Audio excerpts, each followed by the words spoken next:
ሰላም ጤና ይስጥልን የዋዛ ቤተሰቦች እንዴት ቆያችሁልን? የ17ኛ ሳምንት የእንግሊዝ ፕሪሚየር ሊግ ጨዋታዎች ለቀጣዮቹ 3 ቀናት የሚከናወኑ ይሆናል። ከዚህ በማስከተል ቅድመ ጨዋታ ዳሰሳ ሲሆን የሊጉ መሪ አርሰናል ወደ መርሲሳይድ በመጓዝ በዲክሰን ስቴዲየም ከኤቨርተን ጋር ሲጫወት፣ ማንቸስተር ዩናይትድ ወደ በርሚንግሃም ከተማ በማቅናት ከጠንካራው አስቶን ቪላ ጋር ይገናኛል። ማንቸስተር ሲቲ በሜዳው ኤታሃድ ስቴዲየም ላይ ደካዋን ዌስትሃም ዩናይትድን ያስተናግዳል።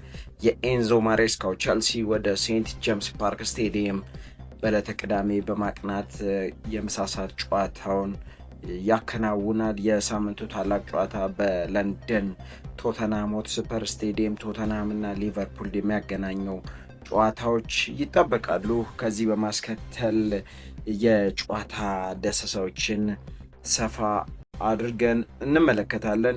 የታላላቅ ክለቦች ጨዋታ በስፋት ከዚህ በታች ስንዳስስ ቅድሚያ የምንሰጠው የሊጉ መሪ አርሰናል ነው። አርሰናል ወደ መርሲሳይድ ግዛት በማቅናት ዲክሰን ስቴዲየም ላይ ኤቨርተን ከአርሰናል ጋር ሲጫወቱ የዴቪድ ሞይሱ ኤቨርተን እጅግ ተጠናክሮ የመጣ ሲሆን በዚህም ጨዋታ ለሊጉ መሪ አርሰናል ትልቅ ፈተና የሚሆኑበትና ወይም ትልቅ ፈተና እንደሚሰጡት የሚጠበቅ ሲሆን ከባለፉት 6 ዓመታት ወደዚህ ወደ ኤቨርተን ሜዳ አቅንቶ የቀድሞ ሜዳቸው ጉዲሰን ፓርክ ነው። ወደዛ አቅንተው ማሸነፍ የቻሉት አንዱ ብቻ ነው።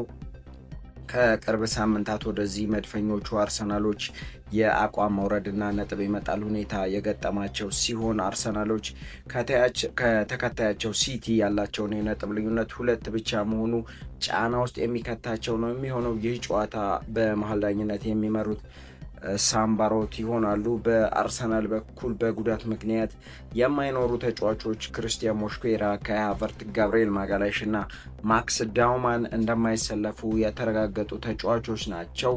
ሪካርዶ ካላፊዮሪ ተደጋጋሚ ቢጫ ካርዶችን አይቶ የቅጣት ወይም የቢጫ ካርድ ቅጣቱን ጨርሶ የሚመለስ ይሆናል። አርሰናሎች ይህን ጨዋታ ማሸነፍ ማንቸስተር ሲቲ ላይ እንግዲህ ተጠጓቹ እያለ ከመሆኑ አንጻር ነጥባቸውን አስጠብቀው ለመሄድ በእጅጉን ይረዳቸዋል። ከአርሰናል ጨዋታ ቀደም ብለው በዕለተ ቅዳሜ 12 ሰዓት ላይ ነው ሲቲዎች ጨዋታቸውን የሚያደርጉት። አርሰናል በዕለተ ቅዳሜ ከሰዓታት ቆይታ በኋላ ምሽት 5 ሰዓት ላይ ጉዲሰን ፓርክ ላይ እንደማድረጉ አርሰናል ማንቸስተር ሲቲ ዌስትሃምን ማሸነፍ የሚችል ከሆነ በ1 ነጥብ ብልጫ ሊጉ መሪ የሊጉ አናት ላይ መቀመጥ ይችላል አርሰናል እስኪጫወት ድረስ። ይህም ለአርሰናሎች ሌላው ትልቅ ጫና የሚፈጥር ነው። ሌላኛው የሳምንቱ ተጠባቂ ታላቅ ጨዋታ በለንደን ቶተንሃም ስቴዲየም ቶተንሃም እና ሊቨርፑልን ሲያገናኝ ቶተንሃሞች አሰልጣኝ ቶማስ ፍራንክን ለማሰናበት እያሰቡ እንዳለ ውስጡን እየተነገረ ሲሆን በዚህ ጨዋታ ሽንፈት የሚገጥማቸው ከሆነ የስንብት ዜናቸው ይሰማል ተብሎ ይጠበቃል። በአንጻሩ የአርነ ስሎት እና የሊቨርፑል ሁኔታም የውጤት ቀውስ ውስጥ እንዳሉ የሚታወቅ ሲሆን ይህን ጨዋታ ማሸነፍ ለሁለቱም አሰልጣኞች መልካም ነገርን ይዞ እንደሚመጣ ይታወቃል። ይህን ጨዋታ በመሀል ዳኝነት የሚመሩት ጆን ብሩክስ ሲሆኑ በሁለቱ ክለቦች በኩል ጉዳት ላይ ወይም በጉዳት የሚያልፋቸው ይሄ ጨዋታ የሚያልፋቸው ተጫዋቾችን ስንመለከት በሊቨርፑል በኩል ዲየጎ ሊዮኔ፣ ጀርሚን ፍሪምፖንግ፣ ኮዲ ጋፖ እና ዋታሩ ኢንዱ ጨዋታው ላይ የማይሰለፉ ተጫዋቾች ሲሆኑ ኮነር ብራድሊ የቢጫ ካርድ ቅጣቱን ጨርሶ የሚመለስ ይሆናል። ይህን ጨዋታ ማሸነፍ ለሁለቱ ቡድኖች ጥቅሙ ከዋንጫ ፉክክሩ በጊዜ ላለመውጣት የሚረዳቸው እንደሆነ ይታወቃል። የቶተንሃም ሆትስፐር አቋም ወጣ ገባ የሚል ነው። ሊቨርፑልን በዚህ የውድድር ዓመት በአሰልጣኝ አርነ ስሎት ስር እጅግ በጣም ደካማ ጊዜ ላይ ነው የሚገኘው። ቶተንሃም እና ሊቨርፑል የሚያደርጉት ጨዋታ የሳምንቱ ታላቅ ጨዋታ ነው። በቶተንሃም በኩል በጉዳት በዚህ ጨዋታ የማይሰለፉ ተጫዋቾችን ስንመለከት ሮሜኒዮ ድራጉሰን ራዱ፣ ጄምስ ማዲሰን፣ ዲያን ኮሎሶቭስኪ እና ዶሚኒክ ሶላንኬ፣ ደስቲኒ ኦዱጊ እንደማይሰለፉ ተረጋግጧል። እንግዲህ በቶተንሃም በኩል የማይሰለፉ ተጫዋቾች እኚህ ናቸው።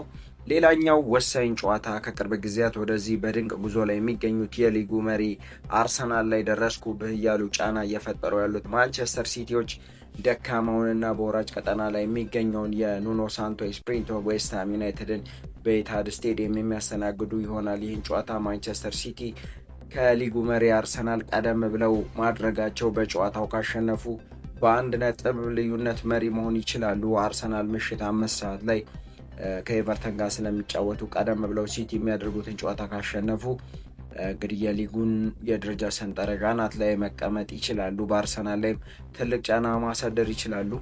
ይህን ጨዋታ በመሀል ዳኝነት የሚመሩት ፖል ቲርኒ ይሆናሉ። በሲቲ በኩል በጉዳት ምክንያት የማይሰለፉ ተጫዋቾች ሮድሪጎ ሄርናንዴስ፣ ካስካንቴ እና ማቴዮ ኮቫሲች እንደማይሰለፉ ተረጋግጧል።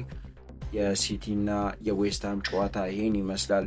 ሌላው ጨዋታ በሴንት ጄምስ ፓርክ ስቴዲየም ቅዳሜ ምሳ ሰዓት 9:30 ኒውካስል እና ቼልሲ ሲጫወቱ ባለፈው ሳምንት በቴኒስ ደርቢ በሰንደርላንድ ሽንፈት የገጠማቸው ኒውካስትሎች ከዚህ ጨዋታ ነጥብ ለማግኘት ብዙ ትግል ከቼልሲ የሚጠበቃቸው ሲሆን የኤንዞ ማሬስካው ቼልሲ ከዋንጫ ፉክክሩ ላለመራቅና ላለመውጣት ይህን ጨዋታ ማሸነፍ ይጠበቅባቸዋል። ይህን ጨዋታ በመሀል ዳኝነት የሚመሩት አንዲ ማርሊ ሲሆኑ በቼልሲ በኩል ትልቁና ቆንጆ ዜና ከአርሰናል ጋር በነበረው ጨዋታ በቀይ ካርድ ተመልክቶ ያለፉት 3 ተከታታይ ፕሪሚየር ሊግ ጨዋታዎች ያመለጡት የመሃል ሜዳው ሞተር ኢኳዶራዊ ሞይሴስ ካይሴዶ ቅጣቱን ጨርሶ መመለሱ ለሰማዮቹ ትልቅ ደስታን ፈጥሯል።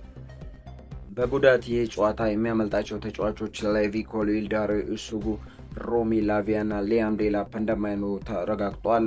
ሌላው በዕለተ እሁድ ተጠባቂ ጨዋታ ምሽት 1:30 በበርሚንግሃም ከተማ አስቶን ቪላ እና ማንቸስተር ዩናይትድ የሚያደርጉት ጨዋታ በእጅጉን ይጠበቃል። የኤምሪው አስቶን ቪላ ማንቸስተር ዩናይትድን በሜዳ የሚጋብዝ ሲሆን አስቶን ቪላዎች ፕሪሚየር ሊጉ ሲጀመር እስከ 4ኛው ሳምንት ድረስ በጣም ደካማ አጀማመር ቢያደርጉም ከዛ በኋላ በአስደናቂ ሁኔታ በመሻሻል አሁን ከመሪው አርሰናል በ3 ነጥብ ብቻ በማነስ በ33 ነጥብ 3ኛ ደረጃ ላይ መቀመጥ ችለዋል። በአንጻሩ የሮበን አሞሪው ማንቸስተር ዩናይትድ በዚህ የውድድር ዓመት ትልቅ ችግሩ አብዛኞቹን ጨዋታዎች ለብዙ ደቂቃዎች እየመራ ቢቆይም በሽርፍራፊ ደቂቃዎችና ሰከንዶች ነጥቦችን እየጣለ ይገኛል። ይህ የቪላ ፓርኩ ጨዋታ ለሁለቱም ክለቦች ወሳኝነቱ ከፍ ያለ ነው። ከመሪዎቹ ጋር ያላቸውን የነጥብ ልዩነት እንዳይሰፋ በባለፈው የውድድር ጊዜ ሁለቱ ክለቦች በ38ኛ ሳምንት የመጨረሻ ጨዋታ ላይ ተገናኝተው አስቶን ቪላ በማንቸስተር ዩናይትድ ተሸንፈው የአውሮፓ ቻምፒየንስ ሊግ የተሳትፎ ቦታን እንዳጣ ማስታወስ ይቻላል። ይህን ተጠባቂ ጨዋታ በመሀል ዳኝነት የሚመሩት ማይክል ኦሊቨር ሲሆኑ በጉዳት ላይ የሚገኙ ተጫዋቾችን እንመለከታለን። በማንቸስተር ዩናይትድ በኩል ሃሪ ማጓየር፣ ማቲያስ ደሌት እንደማይሰለፉ የተረጋገጠ ሆኗል። ብሪያን ኡምቡሙ፣ አማድ ዲያሎ እና ኑሴር ማዝራዊ ወደ አፍሪካ ዋንጫ ሀገራዊ ጥሪ ስለተደረገላቸው በጨዋታው የማይኖሩ ተጫዋቾች ናቸው። የብሪያን ኡምቡሙ፣ የኑሴር ማዝራዊ እና የአማድ ዲያሎ በማንቸስተር ዩናይትድ ጨዋታ ላይ አለመኖራቸው በእጅጉን እንደሚጎዳቸው ምንም ጥያቄ የሚነሳበት ጉዳይ አይደለም። ሩበን አሞሪም እንዴት ይወጡታል ያለ እነዚህ ተጫዋቾች የሚለውን ለመመልከት አብዛኛው የእግር ኳስ ተመልካች በጉጉት እየጠበቀው ነው የሚገኘው። በአስቶን ቪላ በኩል ታይሮን ሚንግስ፣ ሮዝ ባርክሌ በጉዳት ምክንያት እንደማይሰለፉ ተረጋግጧል። ጃደን ሳንቾ እናት ክለቡ ማንቸስተር ዩናይትድን መቅጠም አይችልም። ይህም የሆነበት ምክንያት በውሰት አስቶን ቪላን ከማንቸስተር ዩናይትድ ስለተቀላቀለ እንግዲህ በእንግሊዝ ሕግ አንድ ተጫዋች በውሰት ወደ አመራበት ክለብ ወይም በውሰት ወደ ገባበት ክለብ እናት ክለቡን ሲገጥም መጫወት እንደማይችል ይታወቃል። በሌሎች የሊጉ ጨዋታዎች በዚህ ሳምንት ቦርንሞዝ ከበርንሌ ቅዳሜ ምሽት 12 ሰዓት ላይ፣ ወልቭስ ከብሬንትፎርድ በተመሳሳይ 12 ሰዓት፣ ብራይተን ከሰንደርላንድ ምሽት 12 ሰዓት ላይ የሚደረጉ ጨዋታዎች ናቸው። የሊጉ የመጨረሻ ጨዋታ በዕለተ ሰኞ ሊድስ ዩናይትድ በኢላንድ ሮድ ጠንካራውን ክሪስታል ፓላስን የሚያስተናግድ ነው የሚሆነው። የሊጉን የደረጃ ሰንጠረዥ ስንመለከት አርሰናል አሁንም በ36 ነጥብ እየመራ ይገኛል። ማንቸስተር ሲቲ ነው በ2 ነጥብ ዝቅ ብሎ በ34 ነጥብ ሁለተኛ ደረጃ ላይ ይገኛል። አስቶን ቪላ ከሲቲ በ1 ነጥብ ዝቅ ብሎ በ33 ነጥብ ሶስተኛ ደረጃ ላይ ሲቀመጥ፣ ቼልሲ በ28 ነጥብ አራተኛ ደረጃ ላይ ተቀምጧል። ክሪስታል ፓላስ በ26 ነጥብ አምስተኛ፣ ማንቸስተር ዩናይትድ በ26 ነጥብ ስድስተኛ፣ ሊቨርፑል በ26 ነጥብ ሰባተኛ፣ ሰንደርላንድ በ26 ነጥብ 8ኛ ደረጃ ላይ ተቀምጠዋል። በወራጅ ቀጠና ላይ የሚገኙ ክለቦችን ስንመለከት ዌስትሃም ዩናይትድ በ13 ነጥብ 18ኛ ደረጃ ላይ ተቀምጧል። በርንሌ በ10 ነጥብ 19ኛ ላይ ሲቀመጥ፣ ወልቨርሃምፕተን ወንደረርስ እስካሁን ምንም ጨዋታዎችን ማሸነፍ ያልቻለው ወልቭስ በ2 ነጥብ የመጨረሻው ደረጃ ላይ የተቀመጠ ክለብ ሆኗል። የከፍተኛ ግብ አስቆጣሪዎቹን ስንመለከት ኤርሊንግ ብሮት ሆላንድ በ17 ጎሎች ሲመራ ኢጎር ቲያጎ ከብሬንትፎርድ በ11 ጎሎች ይከተላል። በሶስተኛ ደረጃ ላይ በርካታ ተጫዋቾች 77 ጎሎችን ይዘው ይከተላሉ። ዣን ፊሊፕ ማቴታ፣ ዳንኤል ሚኪታ፣ ሜንሳ ዌልቤክ፣ አንቶኒ ሳማኒዮ፣ ፊል ፎደን፣ ሁጎ ኢኪቲኬ በተመሳሳይ 7 ጎሎች ይከተላሉ። እንግዲህ የፕሪሚየር ሊጉ የሳምንቱ የጨዋታ ቅድመ ዳሰሳዎችን በዚህ መልክ አድረስናችሁ። የዛሬ መረጃዎቻችንን እዚህ ጋር እያበቃን በሌሎች ወቅታዊና አዳዲስ መረጃዎች እስከምንገናኝ ለምትወዷቸውና ለምትደግፏቸው ክለቦች መልካም ውጤትን እየተመኘን በሰላም በጤና በፍቅር ቆዩልን። የምናከብራችሁ ቤተሰቦቻችን